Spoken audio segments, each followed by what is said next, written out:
Được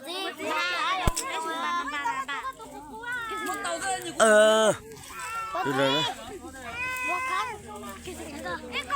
Cho bé sao được sao bây giờ nó sai chọc cả nhon rồi đi chứ hơ lại rồi mèo lo ba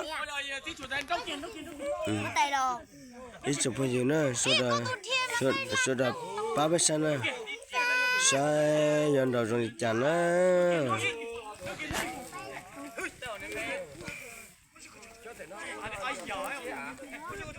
nhớ tiếng bỏ tủ cu đại ở địa là tủ cu đuôi ở địa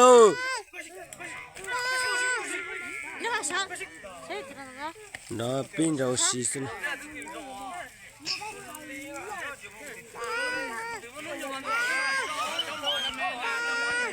đó biết sao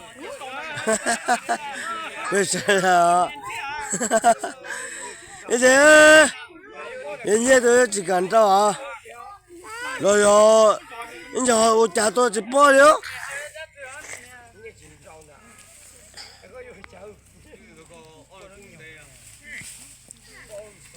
呀，来个知名机。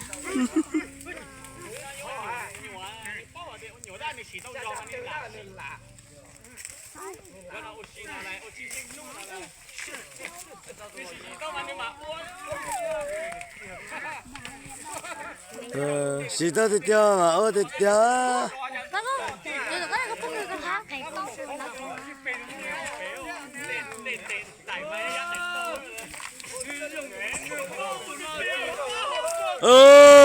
我的掉，你是怎么？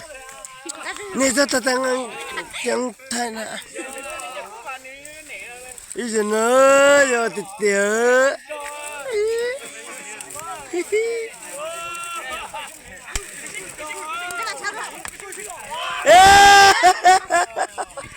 Dia telia nữa,